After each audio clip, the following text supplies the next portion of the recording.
Welcome to Jim Sells the Suncoast, your go-to podcast for all things real estate on Florida's beautiful Suncoast. I'm your host, Jim, your friendly neighborhood real estate agent, and each week we dive into the vibrant world of buying and selling homes while embracing the laid-back lifestyle that makes Florida such a paradise.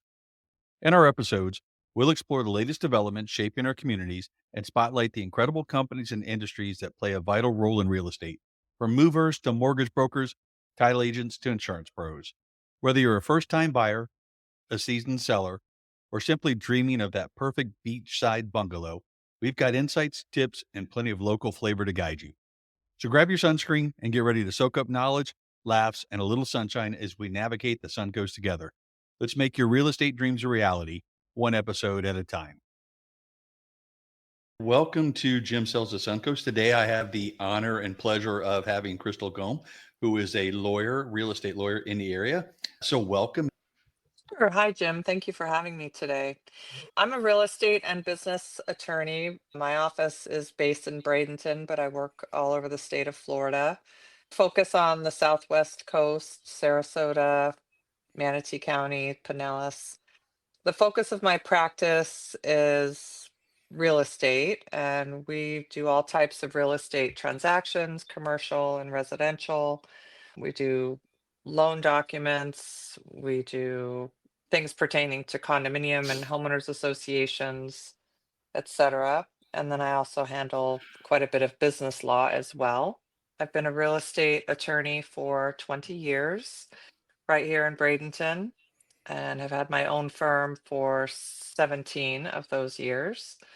We have a great staff. Collectively, we have 130 years of experience, a pretty deep bench, which is great. So if something happens, you've already seen it at least once. Not surprised very often. So in the 20 years that you've been in this area, so much has changed, so much is growing on with the growth in the area. I wanted Mhm. to pick your brain on the real estate law side of what goes on. I think most people go out, oh, I want to paint the color. But let's talk about all the things that go into it, maybe starting with the types of deeds. I know there's several types, and when should they be used? Warranty, quitclaim, starting at the very beginning. The simplest type of deed and the deed that conveys the least amount of rights and property is a quitclaim deed. And a lot of people think that a quitclaim deed basically deeds over or conveys the property to another individual, but all it really does is conveys the portion of property that the conveyor owns. There's no guarantee that person A owns the entire thing, Hmm. but what person A is conveying is all that they do own. It's basically without a warranty so that person B could not go back to person A and say, hey, you were supposed to sell me 5 acres or deed over to me 5 acres, but you only deeded over to me. That's probably because person A only owned the two to give to. Right. Yeah, Okay. Would it be right to say that they're really just giving up their particular interests in that property, not necessarily guarantee all of the interest in that exactly. property? Yep, exactly.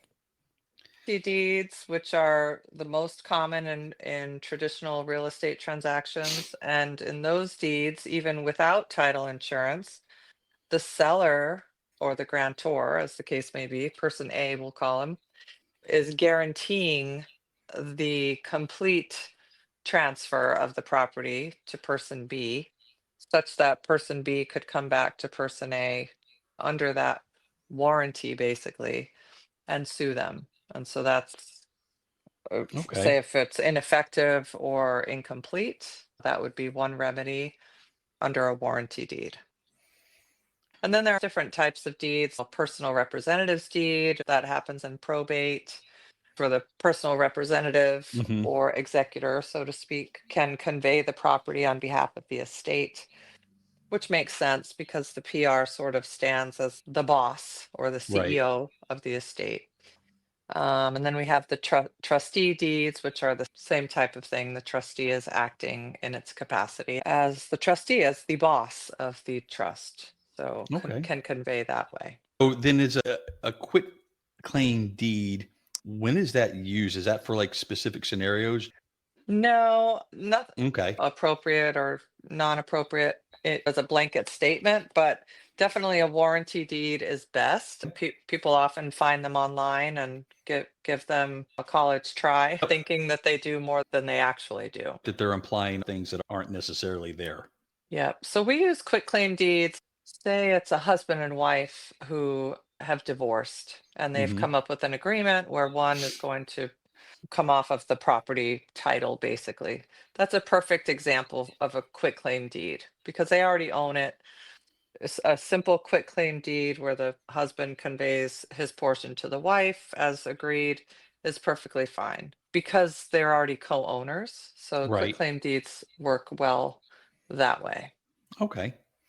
Yep. So, as a potential buyer or seller, don't just assume because a quick claim deed is being proffered, that's going to solve all your issues. You need to pay attention and follow up on Right. That's really bottom of the barrel and not what you want for your hard-earned money. it. Yeah, it can get pricey. Exactly. Can you explain how the homestead exemption works and how it benefits homeowners? Sure. So, Homestead in Florida has several different parts. Most people think of it only as a homestead exemption. So, I'll Right. start out with sort of the misconstrued portions.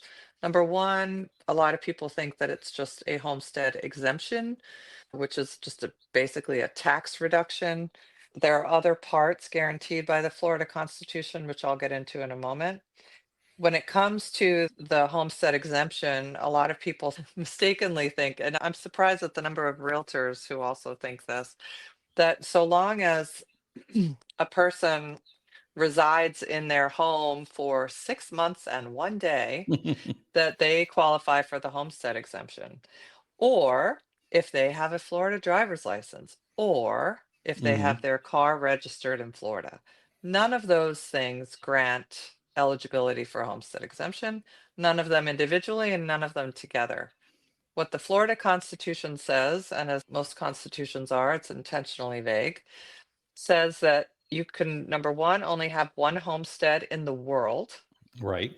Number two, the homestead is defined your primary place of residence, and if you are absent from that place for a period of time, you intend to return to it. Let's say you go and visit your mother up north for four Hmm. months, as long as you're coming back. Same is true if you decide to go on a world tour, a Right. year-long world cruise. You will not lose your homestead exemption as long as you only have one and you intend to return. And importantly, you do not use it for commercial purpose. So the other parts of homestead, which I can go a little quicker on, but very interesting. Number one is the protection for the family. So Hmm. homestead property cannot be conveyed away from the family without the other spouse's agreement, written signature. Let's say a husband and wife own a house, and for whatever reason, they each have a will. One wants to give the property to Save the Whales Foundation. That will not work. The homestead is preserved for the family, that is for the spouse and minor children. And then a lot of people don't realize this, but creditor protection is another homestead protection. And that's part of the reason why all the crooks moved to Florida. Because just think Bernie Madoff and OJ Simpson, whether you believe he did it or not. That's Hmm. part of the reason these folks move here is because their homestead, even if it's a $50 million mansion, is 100% protected from claims of creditors other than those. So if you have a $10 million judgment and someone wants to collect against your home and that's your homestead, they cannot do it, whether it's a car accident, a credit card, any. So super important. You asked a little bit about portability, and I have to Hmm. be honest with you, I have a cheat sheet on that because it is complicated. And it seems like even after 20 years, probably because I only have to answer the question once a year or so. But I will tell you, offices, at least in our area here on the West Coast, have very good websites, Hmm. very detailed, very thorough. They've got checklists, they've got forms. And they're really friendly when you call or go down there. Um, and that's not just in my experience as a lawyer, but also as a member of the public. Very helpful to call and say, listen, I sold this house, I'm buying this house. Do I get portability? They will answer your question over the phone. Very Yep. simple. And I would concur about the website. Pretty close to what you have in there that if you needed to use it, it's available. Exactly. It's very user friendly. So, not to dodge the question about portability, but basically, if you Eh, sell a house and it's your homestead and you buy another one in Florida and it's going to be your homestead, you can port over your homestead either in whole or in part. It's your right as a Florida resident. Absolutely. And there's so many potential benefits from doing homestead. There's no reason not to do it. And unfortunately, I don't think we talk about it enough when we're selling a house, when we're buying a house. And the deadline is in March. I really hammer this hard on my Facebook page at the beginning of the year. I Hmm. say, check your smoke detectors and check the property appraiser's site and make sure you have your homestead exemption. I have a friend who followed my advice last year and did that, and Hmm. indeed had purchased their homestead 7 years ago, and they still had no homestead exemption. Yeah, it slips right through the cracks. Goes to the bottom of the Oh, yeah. stack, and you don't get to it. And again, you can do everything online now. So We did easy. ours. Was able to go in there, send them a thing in the mail. Actually, I emailed it. Done. Mm-hmm. Yep. Very simple. Free, of course.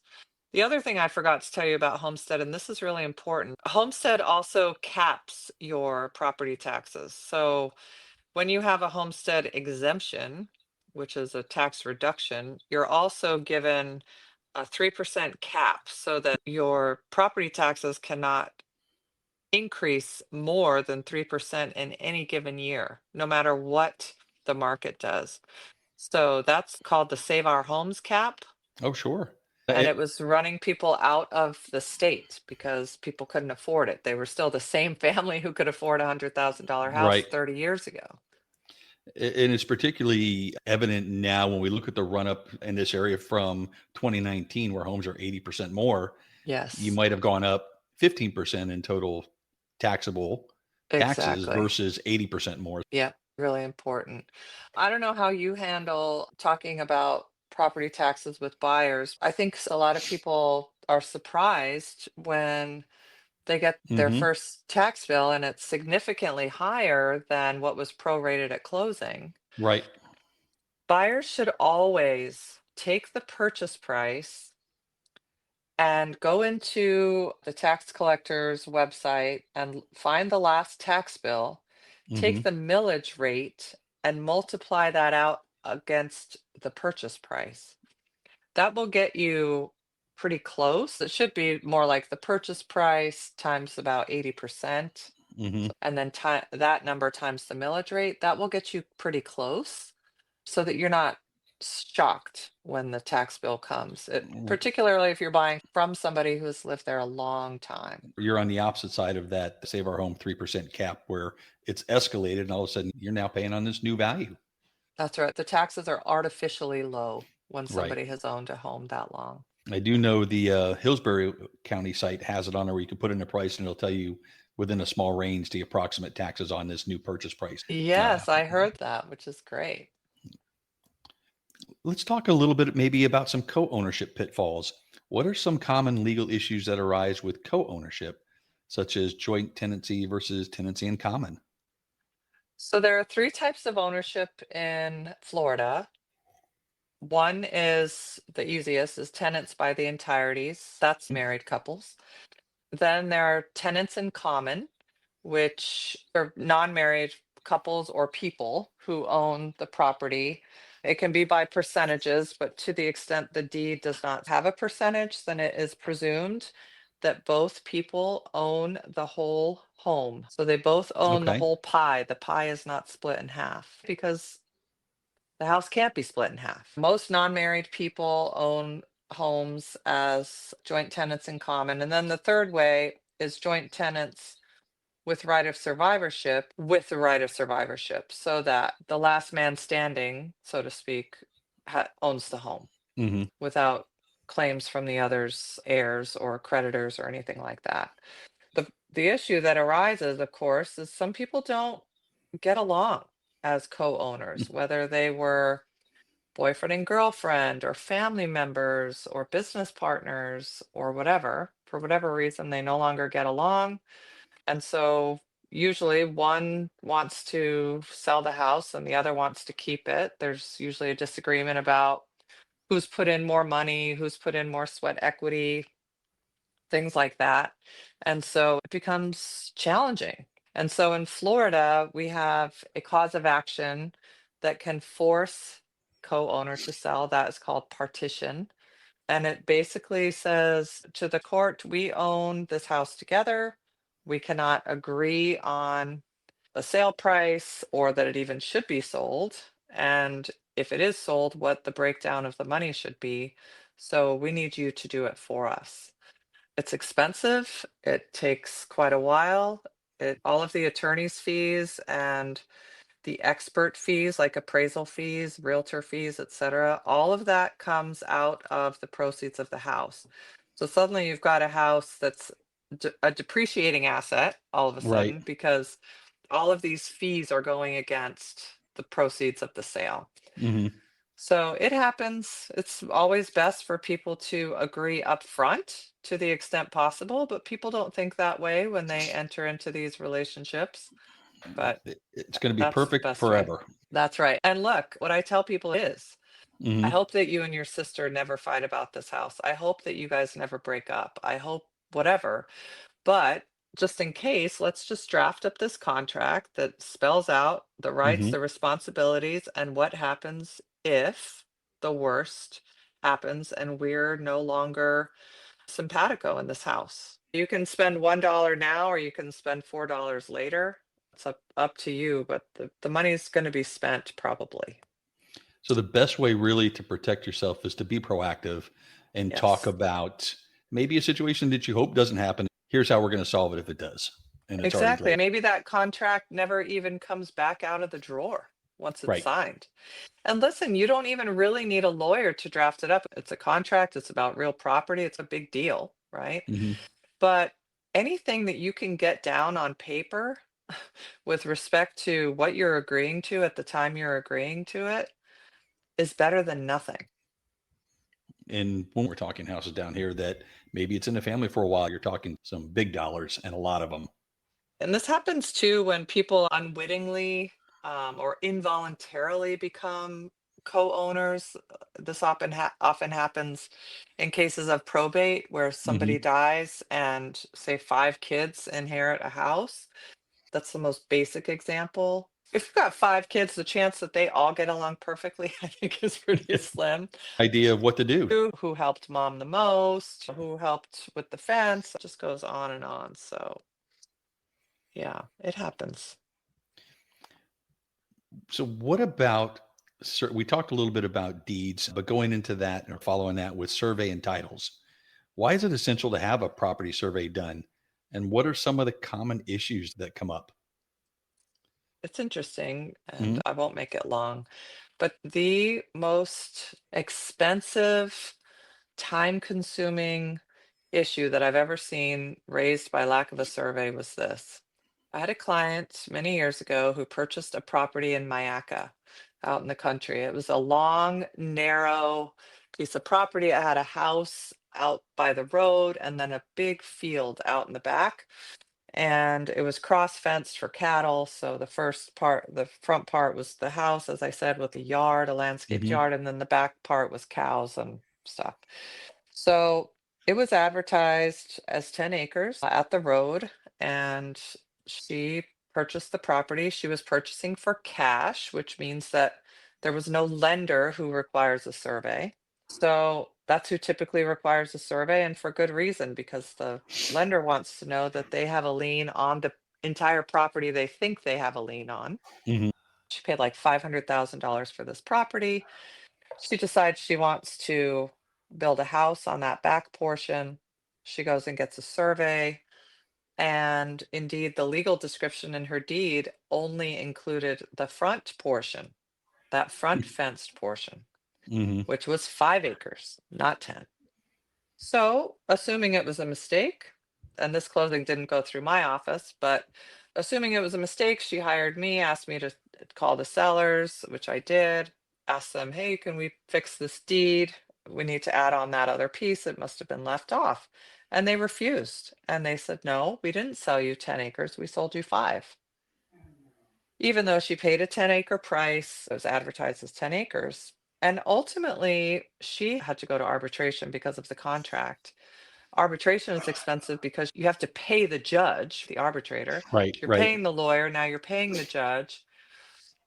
It took 2 years to resolve. My Mm, client paid about $50,000 in fees, and ultimately, the judge slash arbitrator forced them to convey what they were supposed to convey to start with. right. It would have been caught. It would have said, this legal description only has 5 acres in it. The or the survey only has 5 acres on it. Right. And that's how we catch those things. So that was the most Mm, egregious.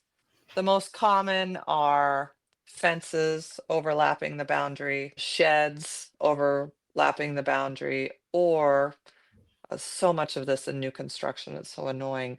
The mhm. air conditioner pad, because the lot lines are so narrow now, air conditioner pad overlapping the lot line.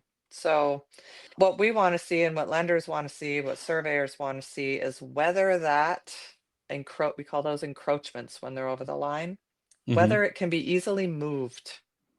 If it can be easily moved, we don't really worry that much about it. Fences, some people want a fence agreement with the neighbor that we're just going to leave it as is. Sheds, you're getting a little bit into semi-permanent, depending on if they're on a slab or whatever. Air conditioner pads, same thing. God forbid you had to come through there with something for some reason. The air conditioner and the pad could be moved. It's still not great. The house next door is 12 feet onto my client's property. Hmm. And when my client purchased the property, he did not obtain a survey. And now he's in a lawsuit with his neighbor because his neighbor is going to have to tear his house down, basically, Wow. at least Yeah. 12 feet of it. Oof. And it Pretty seems, important. yeah, for something that's a couple $100,000 or more, Mhm. $500 for a survey seems like a smart decision up front, Right, and you can just to use make it sure. for all kinds of stuff. If you wanna build a pool, if you wanna put up a fence, if you Mhm. wanna put in a patio or anything like that, you're going to have a survey anyway, and it's yours to keep forever. Right. So, it's good to have, yes. Bought it. And in your house, like you just pointed that out. If you're there 20 years, that survey is still good. Nothing's changed. Exactly. That's exactly right. As long as you don't change anything near the boundaries.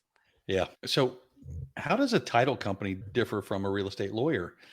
That's a really good question. Not all real estate lawyers are also title agents. Right. Title agency is governed in Florida by the Office of Insurance Regulation. So, title agents who are not lawyers have to take a class and they have to take a test. And they have to have certain insurance and then they have certain continuing ed requirements, etc. As an attorney, I don't have to take a test nor a class to become a title agent. I just apply with the title underwriter and I'm in, assuming I Mhm. meet all the other qualifications like insurance and my bar license is still good. So obviously that doesn't teach me in particular how to do title work, but it's something that has developed over the years. The knowledge and skill has developed over time. The question about whether to use a real estate attorney versus a title company is this. Of course, I'm going to advocate for using an attorney Mm, because the party hiring the title or paying for the title portion at least gets the benefit of an attorney without having to pay extra for it. So my office charges the same amount of money in title fees that other title agents charge, obviously, or I couldn't be in business. I have to be competitive. mhm. You will never see attorney's fees on a settlement statement for a closing unless a Either the buyer or seller hires me for that purpose, hires me to be their lawyer.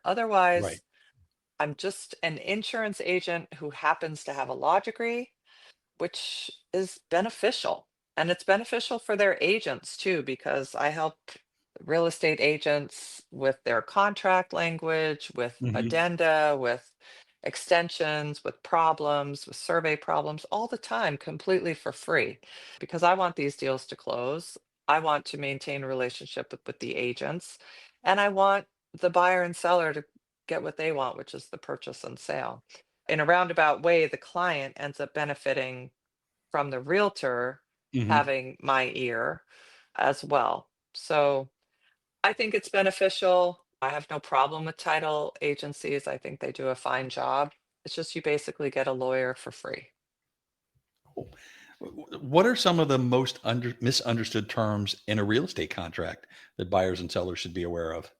This is great. I'm actually going to make a blog on this. Yeah. I would say that number one, the thing I hate to see is the closing date to be on or before X date, say January 1st. Hmm. It adds an element of uncertainty that is unnecessary. Say we really want the contract to close on January 1st, but we're open to it closing early. That is always an option. As long as the parties agree and the title Right. company and lender are ready, you can close whenever you want. You don't need to write on or before. Remember, the contract is an agreement between the parties that can be modified by the parties. So if you want to Hmm. close on December 30th instead, you can do that. You're not tied to that January 1st. So that's one. Number two is when agents fill in any part of that paragraph 20, which is the miscellaneous paragraph. Right.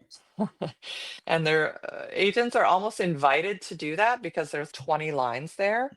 Yep. Um, It's a big open space. yeah, the Florida courts have said that agents should not be writing anything in there because it's really the unauthorized practice of law. Hmm. But certainly no big paragraphs with lots of details or differences or anything like that. And then the thing that trips up a lot of people, and actually I've seen this last year tens of thousands of dollars lost in deposits, is this. Say there's a financing contingency. The financing contingency ends 30 days from the date of the contract. That can always be extended. Say the Hmm. lender is taking a little longer, whatever you run into, that can always be extended and often is. Or there's an inspection problem, or you have 3 hurricanes in 2 months Hmm. or something like that. And so some date gets extended. Let's say the inspection date gets extended because there was a hurricane. And then we have another hurricane right 10 days later. So now that Right. it's extended again, the inspection date and extended again. What agents forget and buyers probably never knew is that 30-day financing contingency is still ticking, tick, tick, Hmm. tick. What I prefer to see with extensions of time is that all time frames are extended 10 Right. days. All time frames are extended 20 days, not just one time frame, because the other time frames are still ticking away. Hmm. And this year alone, I think I've seen probably 25,000 in lost deposits where the financing contingency expired while some other extension was being granted, whether it was on the closing date or an inspection. And then the buyer can't qualify or whatever, but the contingency is gone and they Right. lose their deposit. Why? Because the sellers had their place off the market for 2 months. So it's for buyers and sellers, but buyers in particular to have a really experienced agent helping them. I Really important. I think you're right there too, because it is very easy to get tunneled into, hey, we're going to push this one back. And maybe the things aren't necessarily contingent on each other, but they're all intertwined. That if any Yes, one of them fails, the whole deal is going to be gone. And you've got to protect yourself by making sure that they're all still carrying forward. that's right. That's right. The contract is everyone's Bible. We all Right. use it, we all utilize it the same way toward the same goal. Yeah. How can contingencies we're just talking about in a contract help or hurt? So the contingencies that are built into the contract, of course, is a financing contingency, which may or may Hmm. not be selected. The inspection contingency, which may or may not be selected, but usually is. And again, I'm just talking about the as-is contract. Right. And then there are other contingencies that don't look like contingencies. The word contingency is not written, Hmm. but if let's say that homeowner, a seller lives in an HOA and the dues are 500 a month, and it's an absent seller, they live up in Michigan or whatever, and they didn't get the notice that there's a $20,000 special assessment. Well, the title company is going to get that information and relay it to the buyer and seller, and maybe at Hmm. that point, the the buyer says, "I don't want to deal with that in a year, $20,000 special assessment. I want Right. out." Oh, and by the way, the dues are going up to 750 too. I want out. So there's a provision in the contract and in the homeowner association rider that provides that a buyer can get out of the contract if those terms are different than what the seller initially represented. There are also documents, I'm sorry, a provision that says if the is able to read the declaration for the condo or the HOA and doesn't like what's in there. Maybe it Hmm. says you can't park a pickup truck in the driveway.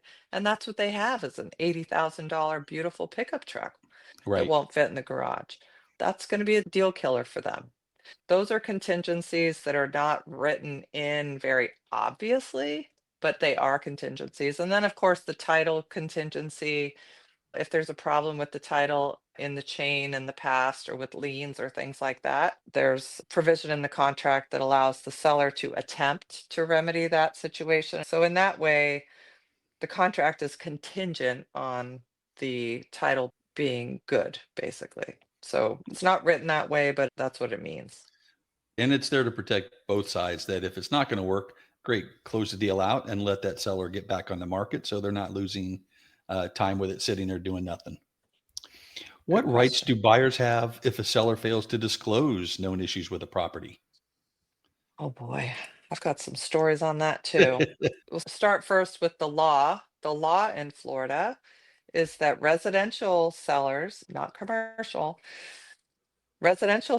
must disclose all known facts that materially affect the value of the home that are not readily observable to the buyer. What the heck does that mean? It means that if the seller knows of a problem with the house, whether it be past, present, or future, Hmm. and that problem materially affects, so we're talking in the thousands of dollars, affects the value of the home, the seller must disclose it. Right. Period. The end. Even if the problem happened in the past, such as the case I had with these nice sellers had a rat infestation in their house. They were a young Hmm. couple, first time home buyers. They worked to with their pest control Right. folks Right. to get rid of this problem. Finally, the rats were eradicated after about a year, and they finally went to sell the house after a couple years, used the same agent who had helped them buy it. They asked, "Do we need to disclose the rat problem?" The agent gave the wrong answer, which was, "No, you don't, because it's been fixed." And so they closed. Another young home buyer, first time home buyer, bought the house, and a fire broke out because of the wiring in Hmm. the attic, caused by an expert testified, was caused by the rats. Had the seller disclosed the rat problem, it Yeah. would have given the buyer the opportunity to pay particular attention to those items that are affected by rats: Hmm. insulation, wiring, drywall, things like that. But because she didn't know, the inspector didn't know, and they didn't pay particular attention, and her house was significantly damaged. And in that case, that young couple got sued and they lost. Yeah. I don't know how they ever really came back from that. Mm. Yes.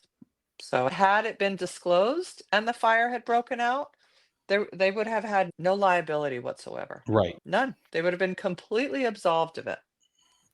So good lesson, over disclose. Let Yeah. the buyer figure out if they want more information or if they want to look into it more, but over disclose. Yeah. It's better to disclose it and maybe you don't get the sale, but you're not on the hook for $70,000 down the road.